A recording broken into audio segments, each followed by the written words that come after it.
দর্শক মন্ডলী, আনন্দ মেলার মঞ্চে আপনাদের সামনে উপস্থিত আছেন the one and only Shakib Khan. I must say it is wonderful. What a performance, my God. Thank you. আজকে কিন্তু আমরা অনেক গল্প করব। আজকে তো গল্প করতেই এসেছি। ওয়াও, তাহলে গোপন কথাও কিন্তু জানতে পারবো। একদম। তাহলে আমরা বসে গল্প করি। শাকিব ভাই, অলরেডি সারা দেশব্যাপী তাণ্ডবে তাণ্ডব হয়ে গেছে, আপনার কেমন লাগছে? তাণ্ডব তো শুরু হয়েছে অনেকদিন আগ থেকেই। যখন তাণ্ডবের ফার্স্ট লুক এসেছে, টিজার এসেছে, তখন থেকেই সবার মনে তাণ্ডব বয়ে যাচ্ছে। আই হোপ যে ইনশাল্লাহ এটা শুধু আমাদের দেশেই নয়, দেশের বাইরেও পৃথিবীর যেখানেই যাবে সেখানে তাণ্ডব তাণ্ডব করেই যাবে। আপনি যখন একটা ছবি করতে চান বা একটা সিনেমা সিলেক্ট করেন, তখন কি দেখে আপনি মনে করেন যে না, এই সিনেমাটা আমি করতে চাই? আমি আসলে অনেক স্ক্রিপ্ট বাছি, নট অনলি স্ক্রিপ্ট, আমি এন্টায়ার প্রজেক্টটাই বাছি। যে শুধুমাত্র একটা স্ক্রিপ্ট ভালো হলেই যে সিনেমা ভালো হবে, ব্যাপারটা আসলে তাই নয়। আমার কাছে মনে হয় যে একটা ভালো স্ক্রিপ্ট, ভালো ডিরেক্টর, ভালো টিম অ্যান্ড প্রডিউসার, আমি দেখি যে এই ভালো ছবিটা করার প্রডিউসারের রুচি কতটুকু আছে। আপনি যে কথাগুলো বললেন খুবই ইম্পর্টেন্ট, যে ইটস আ টিম ওয়ার্ক, টিমটাকে ভালো হতে হবে। এক্স্যাক্টলি। এই যে এত বছর ধরে আপনি কাজ করে যাচ্ছেন, অনেক আপস এন্ড ডাউন দেখেছেন, কিন্তু আমি একটা জিনিস খেয়াল করেছি, আপনি কখনো থেমে যাননি, আপনি ট্রাই করেই গেছেন।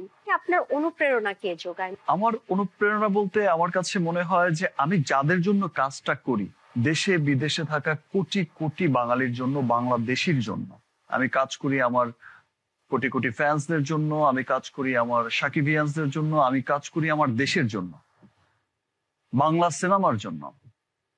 আমার কাছে মনে হয় যে এই মানুষগুলো আমার সিনেমা অন্ধের মতো দেখতে যায়।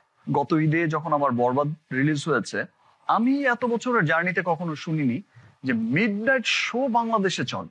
শুধু ঢাকায় নয়, ঢাকার বাইরে বিভিন্ন জেলার মাল্টিপ্লেক্সে, সিঙ্গেল স্ক্রিনে মিডনাইট শো 15টা 20টা সিনেমা হলে দেখা যায় যে এট এ টাইম রাত 12টা থেকে 3টা স্পেশাল শো চলছে। সেটাই আমার খুব অনুপ্রেরণা যোগায়। আমাদের ইয়াং জেনারেশনের মধ্যে অনেকেই আছে যে একটুতেই ভেঙে পড়ে। এই যে দীর্ঘ 25 বছর আপনি পার হয়ে এসেছেন, আমি আপনাকে কখনো ভাঙতে দেখিনি। একটা কথা আমাকে একজন সিনিয়র বলেছিল, তুমি যত বড় সাগর হবে, তোমার সেই সাগরে জোয়ার ভাটা আর ঢেউটা তত বড় হবে। যে কখনো দেখবে যে অনেক ভাটা পড়ে গেছে, আবার কখনো দেখবে যে এমন জোয়ার এসেছে যে সবকিছু ভাসিয়ে নিয়ে গেছে। তুমি শুধু তোমার কাজটা করে যাও। তখন থেকেই এটা বিশ্বাস করি যে সবাইকেই আল্লাহ সমানভাবে কাজ করার সুযোগ দেয় না। যাকে দেয় তার আসলে ওই লেভেলের পরিশ্রমটাই করা উচিত, হার্ডলি করা উচিত। গল্পের ছলে অনেক কিছু কিন্তু জানতে পারলাম, যেটা দর্শকরাও হয়তোবা এই কথাগুলো কখনো জানার সময় পায়নি। তো আমি ছোট্ট করে একটু র্যাপিড ফায়ার করতে চাই, তাড়াতাড়ি বলতে হবে। প্রিয় মানুষ? মা।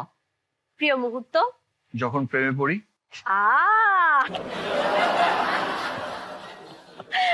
প্রিয় গান? যে কোনো ভালো গান, এক কথায় যদি বলি, বাট লিস্টটা অনেক লম্বা। ওকে, আচ্ছা, আপনি মনে করেন একদিন সকালবেলা উঠে দেখলেন যে কেউ আপনাকে চিনতে পারছে না, তখন কি করবেন? একটু খারাপ লাগবে, বাট আমার কাছে মনে হবে যে এইটুকু জীবনে যা পেয়েছি তাই বা কম কিসে। এত ভালোবাসা পেয়েছি, ওই ভালোবাসা নিয়ে বাকি জীবন চলে যাবে। কোন জায়গাটায় আপনি শান্তি পান? আমি প্রকৃতির কাছে অনেক শান্তি। আমি যখন খুব ডাউন থাকি, আমি খুব মন খারাপ থাকে, একটা সুন্দর জায়গায়, একটা সুন্দর প্রকৃতির মাঝে গেলে আমার খুব ভালো লাগে এবং আমি খুব চট করে চেঞ্জ হয়ে যাই। মনে হয় যে তাহলে সেটা কি সমুদ্রের কাছাকাছি নাকি পাহাড়ে? আমার পাহাড়ও খুব ভালো লাগে, সমুদ্রও খুব ভালো লাগে। মন ভালো থাকলে কি করেন? প্রিয় মানুষদের সাথে অনেক সময় কাটাতে চাই। আমি আমার ফ্যামিলি, বন্ধু বান্ধব, আমার আশপাশের সকল ভালো মানুষদের সাথে ভালোভাবে কাটাতে চাই। বাইরে যাই, ঘুরতে যাই। আর একটা ছোট্ট প্রশ্ন, অলরেডি সারা দেশে তাণ্ডব নিয়ে সবাই খুবই উত্তেজিত, সবাই তাণ্ডব দেখছে, খুব প্রশংসা করছে। আপনি আপনার সিনেমা নিয়ে দর্শকদের কি বলতে চান? আমি একটি কথাই বলতে চাই যে তাণ্ডব চমৎকার একটি সিনেমা এবং ইতিমধ্যে মানুষের মনে যে তাণ্ডব চালাচ্ছে তাণ্ডব। আই হোপ যে এবারের ঈদে মানুষ পরিবার পরিজন, তার আত্মীয় স্বজন সবাইকে নিয়ে দেশে বিদেশে সর্ব জায়গায় তাণ্ডব দেখতে যাবে এবং সত্যি সত্যি তাণ্ডব সবার মনে ভালোবাসার তাণ্ডব চালিয়ে যাবে ইনশাআল্লাহ।